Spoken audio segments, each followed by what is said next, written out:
Hey y'all, what's up? What's up? It is me, your girl Ricky T, and welcome to Half to Full Podcast. And I'm back. I'm back and I'm better.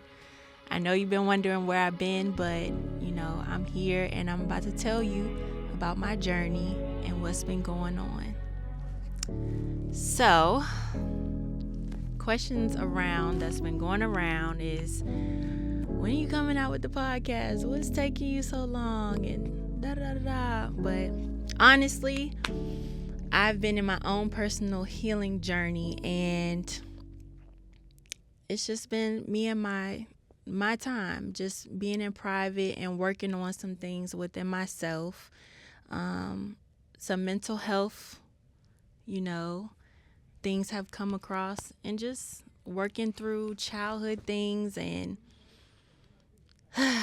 y'all, it's just been a lot. But I'm here. I'm back now. I'm here, and I'm here to stay.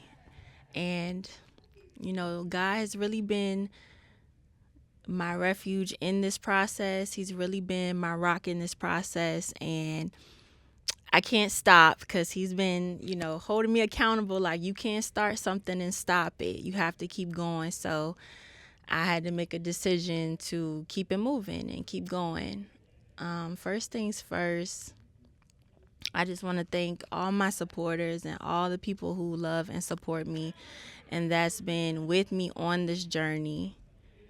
And, and that's just been patient with me. And I just really appreciate it. I really appreciate you guys. So we're going to get down to it. During this past year and some change, I really was just, seeking God on what am I really supposed to be doing, and if this was for me. Was I sure that he wanted me to do this? And just facing my fears, like I was just so, we're gonna be honest, I was scared. I was terrified of doing this because a lot of things. Like, I had a fear of being vulnerable. I was fearful of the unknown. I didn't know what to expect. And I just didn't, if I don't know what's going on and how to do something, basically be in control, I'm kind of like in panic mode because I'm just like, I don't know how I'm supposed to do this. What way am I supposed to go? And it's like, Lord, you want me to do this by myself? And that's another thing. Like, within this year and a half, it's like he's been showing me that, I don't want anybody putting their 2 cents in and telling you what you should do. I want you to look to me for answers and to, trust me that I got you and I got you through this process. That way, nobody can tell you that they gave something to you or they did something for you like they own you, basically. So I was like, all right, God. All right, like, if that's what you're saying to me. So it's just been really eye opening on what he's been showing me and telling me, and just submitting myself to him and his plan, because that's something that's hard to do when you have a plan yourself and you think things are supposed to go one way and they're not necessarily going that way, because he's already written the plan for our lives and he knows the purpose for our lives. It's like, it's no controlling anything. You don't have control. You have to actually release control. And that's one of my biggest things, was just releasing that control and trusting that everything is going to be okay and it's going to work out for my good. So, that was just one of the pillars that I had to work through, and one of the processes that I had to work through. And also, just, I didn't want to be a hypocrite. Like, I didn't want to get up here and just act like everything was all good, and then behind the scenes I am struggling, like struggling with certain things, and I can't tell a person how to get through something if I'm still going through it and I'm trying to navigate, through the situation or the process or whatever it is. So That's why I really took that break off to just work on myself. And then I felt like, you know, yes, God gave me the vision, but maybe is it too soon to start? Like, is it too soon to just jump in there?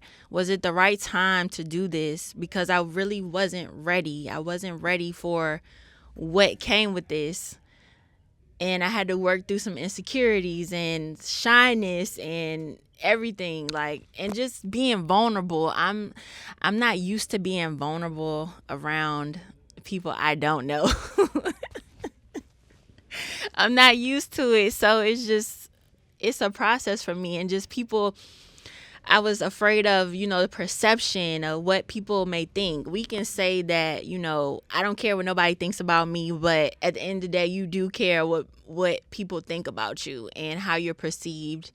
And when you're in the spotlight, when you're exposed, when your personality is put to the forefront, like, don't get me wrong, I have a great personality, but it's some flaws in there. And I have some different views and some different perceptions. And, I just didn't know how that was going to be perceived by the public. So that was another process. And just, letting God do the work on me, and, really realizing the things that I needed to heal from was mainly the most important part. Just my childhood traumas, my insecurities, just digging deep, within, trying to, like, understand it all, because it's a lot to unpack. It's a lot to just realize what has happened in our childhoods or in our past, in our, whatever. I can't get my words out. Whatever stages of life that we go through. So, yeah, it's been a long journey, and the journey of mental health, and, dealing with a diagnosis and trying to navigate through that. And it's just been a lot, just trying to accept and understand how to get through a diagnosis, how to, still function as an adult.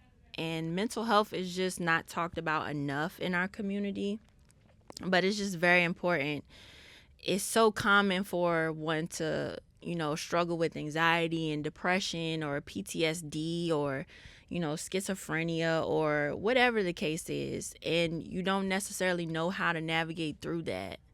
And then just going years without being diagnosed, you feel some type of way, because it's like, if I would have caught this sooner, I would have been in a different space that I'm in right now.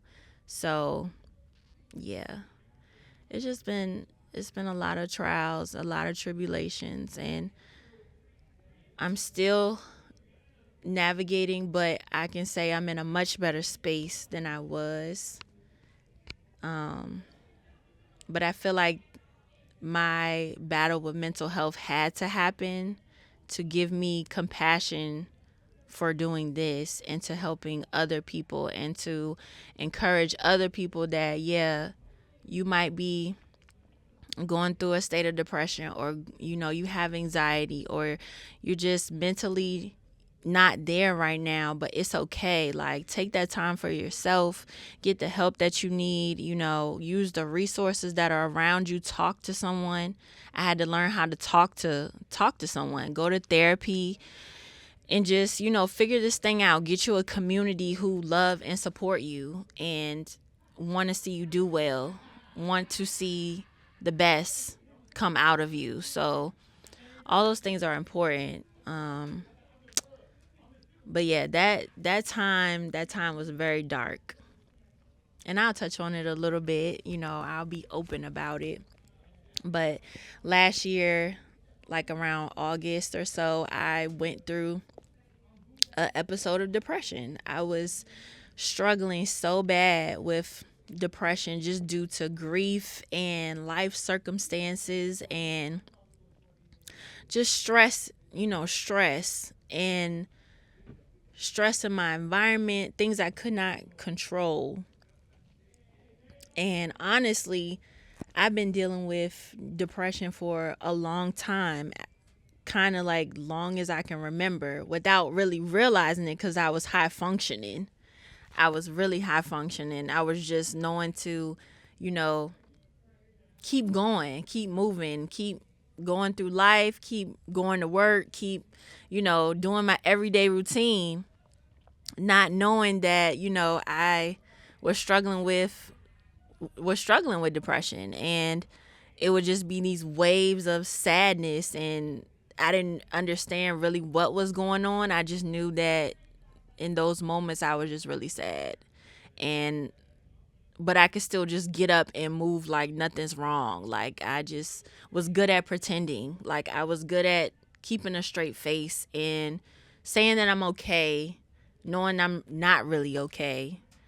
So it's just, in those moments, it just makes you sit back and reflect like you weren't really okay, and it's okay not to be okay. But now, how are you going to move forward? What are you going to do to navigate through this process? How are you going to tell your family? Will your family even support you, or will they look at you like, you're crazy? Because in our community, we don't really talk about mental health, and we don't really address those things within the Black community. And it's kind of perceived as, oh, you're just going through a little phase right now, or nothing's really wrong. And our parents didn't really have the education or knowledge to know what mental health really was. They just thought this was a way of life because of how they were brought up. Our parents, some of our parents, I know my parents, were tough. They grew up tough. Like there was no, oh, you going to therapy. There was none of that. There was just, we keep it moving. We're okay. I feel down this day, but I'm going to get up and go to work and do my daily routine. So there was no stopping and checking in and how you feeling today, and what's been going on, and are you sad? Like just giving you that space to express yourself. And it's really a big thing. Like, and I can say I've gone through my years struggling trying to express my feelings just because I was just hard. I was hard bodied. Like I was tough. I wasn't expressing no feelings. You could barely get me to cry. Like I was just straight tough with it. But now, oh God, now I'm crying. Like I'm a crybaby. I'm a crybaby, and just if I feel something, I feel it wholeheartedly. Like I feel everything in the room. I'm just such an empath, and I can feel all types of emotions. Something happening to somebody else, I can feel it, and I'm ready to cry. So it's been a long time coming, but yeah, the mental health is definitely huge, huge, huge in our community. I don't know how many times I see people, who struggle with depression, anxiety, and just other mental health, OCD, PTSD. Like our generation is so full of PTSD just by the environments that we grew up in. And, we see violence and people get killed on a day to day, some of us.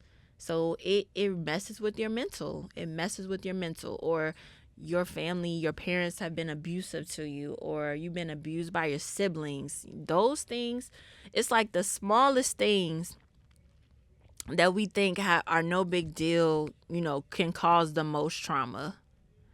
And it's like I had to realize a few times, God had to reveal to me that, this, He would take me back to situations to where I was traumatized and didn't really realize I was traumatized. And I'm like, oh my God, like that was really a traumatizing thing for me to witness or for me to go through. And it opened the door to make me realize, okay, this is where these issues come from. This is where the abandonment comes from. This is where the, insecurities come from, or the hopelessness or the depression or whatever. Like He just was showing me like this is where these things are rooted from. Whether it's the smallest thing of your mom or your dad, like smack you in the face in front of all your friends. That's traumatic. Like, or you being beat with a switch. That's traumatic. Like, so many things are so traumatic, and we don't even realize, a lot of people don't even realize that they have trauma because it's so normalized, or they're so desensitized that they are just like, oh, that's just something I went through, not knowing that it imparts like a deep seed of something in us. And it could be a deep seed of bitterness, it could be a deep seed of unforgiveness, it could be a deep seed of anger. And we wonder why we walking around with anger problems, because, you know, maybe our parents took it too far when we was young, like, or, you know, we were being bullied in school, like, whatever the case is, something that was just, you know, making you feel like you were less than, or you were inferior to, or you just didn't quite understand. So, whew, it's just been a lot, y'all. I just we'll be here all night. But, you know, God is just amazing, because he just downloads so much in me, that to where my perception and my thought process has changed over this past few years. And I'm just now catching up to, you know, what he's been saying, or what he means by certain things. So yeah, it's definitely a big deal. It's definitely a big deal. And I'm here now because I know that I'm one of the voices of my generation. And, you know, I know my purpose in life is to encourage, you know, somebody else, and to be that hand that's reaching out, you know, to help another person, and to talk about real life stuff. Like, these are real situations, and I feel as though our generation, they're looking for the real. Like, they're looking for someone who can understand, and someone who can meet them where they are, and not talk over their heads, and not, you know, make everything sound so eloquent. And, you know, you know, it's just, no, meet you where you are, and understand where you coming from. It's like, I've seen so many people just feel like they're not heard, and at one point in my life I felt like I wasn't seen or heard. So I definitely get it. But it's just important that, you know, we have each other's backs, and we encourage each other to get the help, go to therapy, talk. Like, that's the biggest thing, is just talking.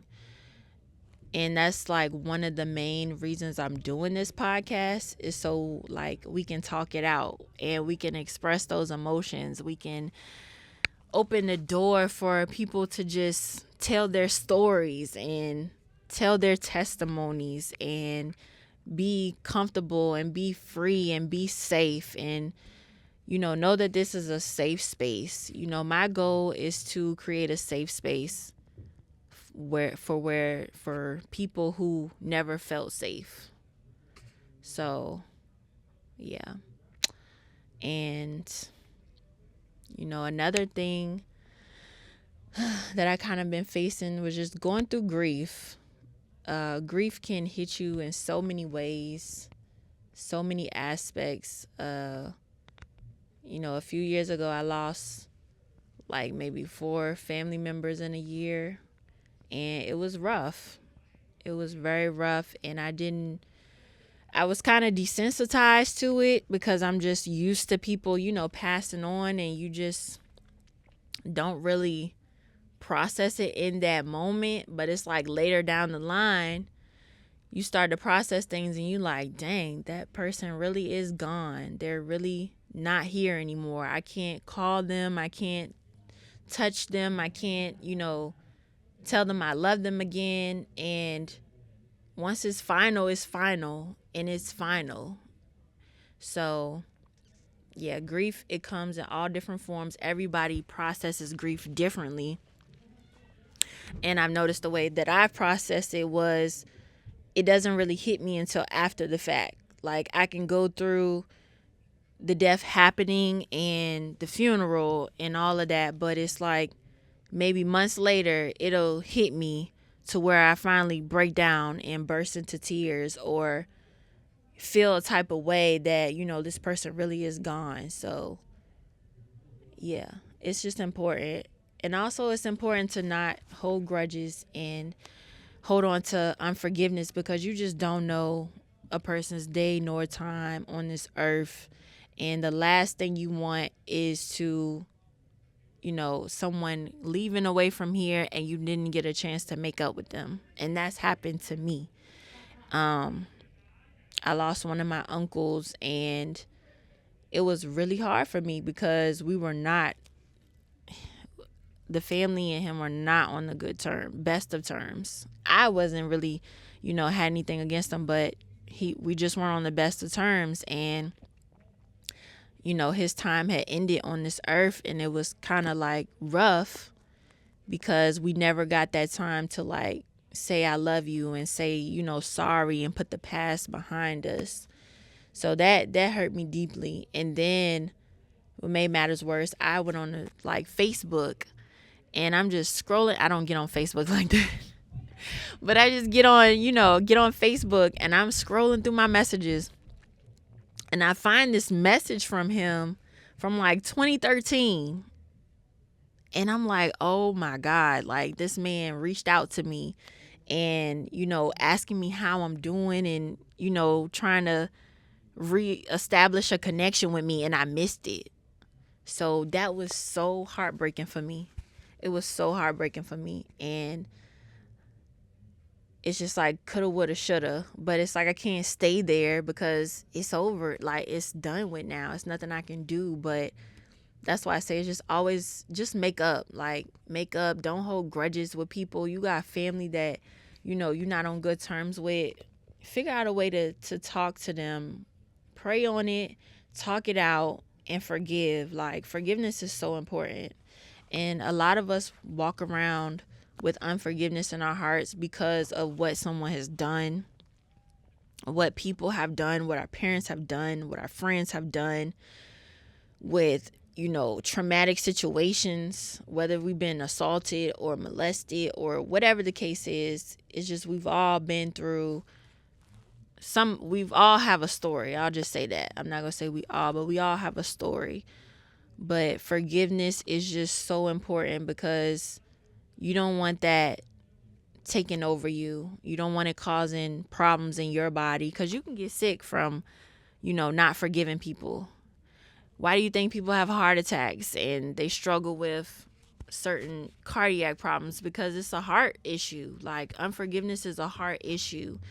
And if you don't forgive, you can risk of having a heart attack or going into cardiac, heart attacks, or just, something happening with your heart. You can get a pacemaker, whatever the case is. It's just, we got to look at things more deeper than the surface. And unforgiveness is definitely a deep rooted seed that can be toxic to us. Stress can be toxic to us. People die from stress.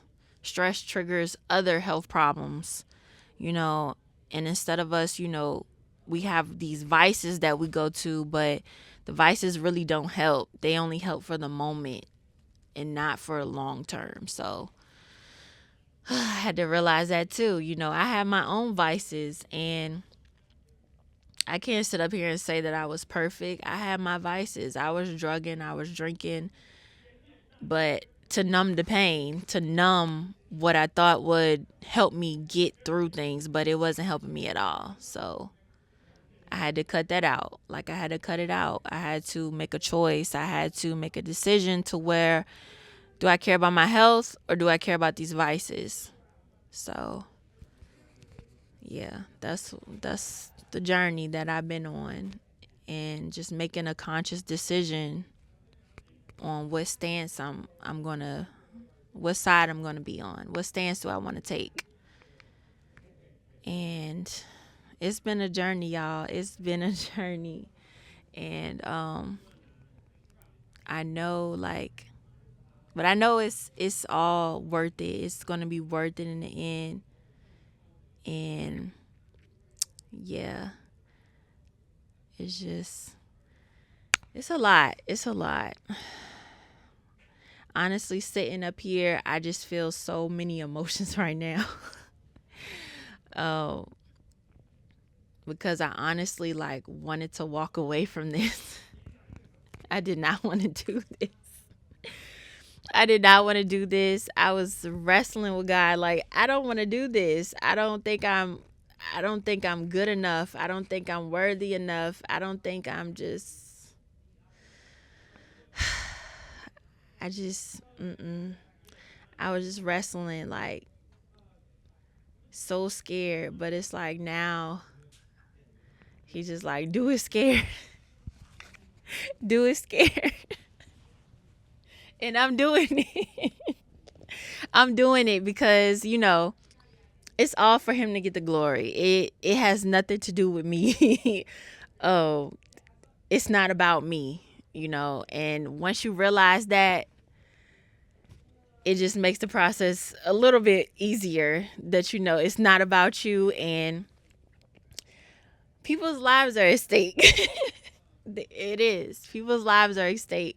And if you don't answer the call when God is calling, you risk putting somebody else in jeopardy because of the words that come out of your mouth can help that person get free. So, yeah, that's why I'm here. That's why I'm doing this, because I'm being obedient. I'm being obedient. I got to be obedient. And I had to ask God for forgiveness because I was being disobedient. And, not doing what God tells you to do, that's disobedience. So I had to get it together. I had to surrender myself, get myself out of the way, and was just like, Lord, I repent for being in the way. I repent for being scared. I repent because I don't even know why I'm scared when I know you got me. Like, if you're for me, like, who can be against me? Like, so it's just having that faith, man, having that faith. I'm just so grateful. Like, I am grateful because without God, I'm nothing. Like, without him, I am literally nothing. I'm just, you might think I'm a perfect individual, but I am so flawed, y'all. I am so flawed. And I am not afraid to admit it. I don't walk around like the perfect Christian. I don't, look, no. Like, I'm going to tell you what's up. Like, walking with God is not easy. It's not easy. They can show you all the good things and all the praises and all the happy good times, but behind closed doors, baby, I'm crying. I'm on my knees. I'm praying. I'm fasting. I'm like going through the trenches. Like, I'm going through it, but I know it's going to be worth it in the end. So it's like I don't regret nothing. So, man, it's just, whew, y'all. I'm just glad to be back on this mic again. Honestly, I know I've been scared, but I'm glad to be back on this mic again. It just feels so good because I know, like, this is what I was called to do. And when you know that you're called to do something, it's like you get depressed not doing it. Like, you get depressed not walking in the calling. And I got depressed not walking in the calling. I was depressed for other things, but I was also depressed because I wasn't fulfilling my purpose. And my purpose was to be here, for you guys, for my viewers, for my family, breaking generational curses and doing things different, doing things the right way. We've seen so much wrong stuff in our lives. I know I have. I can't speak for nobody else, but I know I have. And I just chose to do a different route and take a different route and, be that change and be that voice in the community who's not afraid to speak up and who's not afraid to grab my brother or my sister and correct them in love, not, to be embarrassing, but to correct you in love and say you better than this. So yeah, I'm just that vessel. But y'all, it's been a long time coming. It's a courage and growth to get to this point, because I was, look, I was a wretch. I was ratchet. I was terrible. But man, now I'm just like, God, you just so good. And when you just let God, be the leader of your life, you let him take control, you let him be in the forefront, you put him first, you're going to be all right. And during this time, I'm going to be all right. I am all right. And it's only looking up from here. So, y'all, I'm back. I'm here to stay. I'm not going nowhere. I'm going to ride this thing out. Y'all going to ride this thing out with me. And yeah, I'm just I'm just happy. I'm just thankful. I'm grateful. Like, I can't even express it enough, because if it had not been for God, I don't know where I would be, honestly. I know I wouldn't be in front of this camera. I know I wouldn't be in this room, in this space. But God has called me. He's called me, and I'm answering the call. And I can't do anything but just keep moving forward.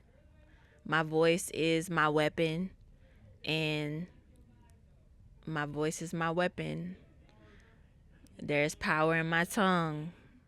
I gotta be wise about my words and watch what I say, but also just ride the wave, surrender, and be myself. Like, the only thing I want to be is authentic and real and transparent, because I feel like transparency, it just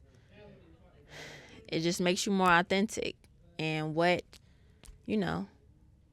more could you ask? What more could you want to be than your true self? I've spent so many years not really being who I am, just out of fear and just out of judgment, or just out of being uncomfortable.